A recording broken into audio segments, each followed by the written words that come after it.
নমস্কার বন্ধুরা, দেখো আজকে নিয়েছি ছোলার ডাল, যেটা আমি সারা রাত কালকে ভিজিয়ে রেখেছিলাম। এখন এটাকে আমি বেটে নেব। আর এই দেখো এটা কি নিয়েছি, এটা কি বলো তো? এটা হচ্ছে ফুলকপি কোড়া। এই যে দেখো, ফুলকপিগুলোকে ভালো করে ধুয়ে পরিষ্কার করে নিয়ে স্ট্যাপারে আমি ভালো করে কুড়ে নিয়েছি।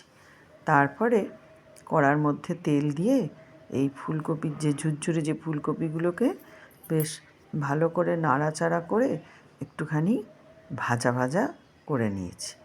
আর এদিকে মিক্সির মধ্যে কাঁচা লঙ্কা আর আদা দিয়ে ডালটাকে পেস্ট করে নিয়েছি।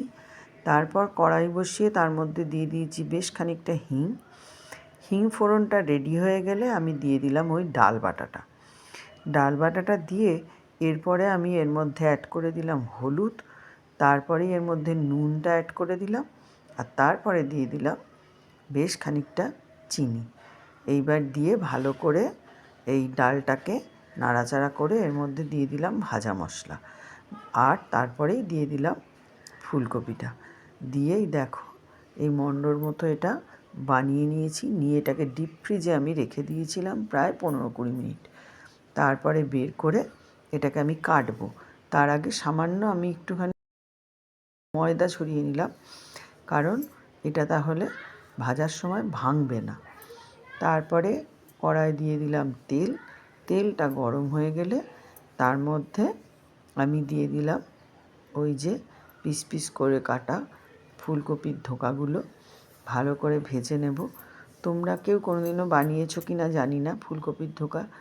যারা বানিয়েছো তারা জানো, আর যারা বানাওনি তাদেরকে বলছি একবার বানিয়ে দেখো, অসাধারণ খেতে হয়। আমার ধোকা ভাজা কমপ্লিট। এইবার তেলের মধ্যে আলুগুলোকে ভালো করে ভেজে নেব। নিয়ে আলুগুলোকেও আমি তুলে আলাদা করে ফেলেছি। এরপরে বাকি তেলের মধ্যে জিরে, তেজপাতা আর একটি শুকনো লঙ্কা ফোড়ন দিয়ে দিলাম। দিয়ে দিলাম আদা, কাঁচা লঙ্কা, জিরে একসাথে পেস্ট করেছি, সেই পেস্টটা। এবার পেস্টটাকে বেশ ভালো করে নাড়াচাড়া করে কষিয়ে নেব। তারপরে এর মধ্যে আমি অ্যাড করে দিলাম একটা গোটা টমেটো। এবার টমেটোর কাঁচা গন্ধ যতক্ষণ না যায় কষিয়ে তারপরে আমি অ্যাড করে দিলাম একটুখানি হলুদ, নুন, চিনি আর কাশ্মীরি লঙ্কার গুঁড়ো একসাথে গুলে নিয়েছিলাম, সেটা দিয়ে কষানোর পরে অ্যাড করে দিলাম গরম মশলার গুঁড়ি। ব্যাস, এরপরে দিয়ে দেবো আলু। একদম ভালো করে কষে গেলে এর মধ্যে আমি জল অ্যাড করব। জলটা কিন্তু আমি কাঁচা জল দেব না, হালকা উষ্ণ জল গরম করে দিলাম, দিয়ে একটু ঢাকা দিয়ে দিলাম। তারপরে ফুটছে দেখো, এর মধ্যে আমি একটুখানি ঘি অ্যাড করলাম, করে আবার ঢাকা দিয়ে দিলাম। এইবার পুরোপুরি তরকারিটা রেডি হয়ে গেলে এবার ঢাকা তুলে আস্তে আস্তে একদম কম আঁচে যখন থাকবে তখন ধোকাগুলো দিয়ে দিলাম, দিয়ে গ্যাসটা বন্ধ করে দিলাম।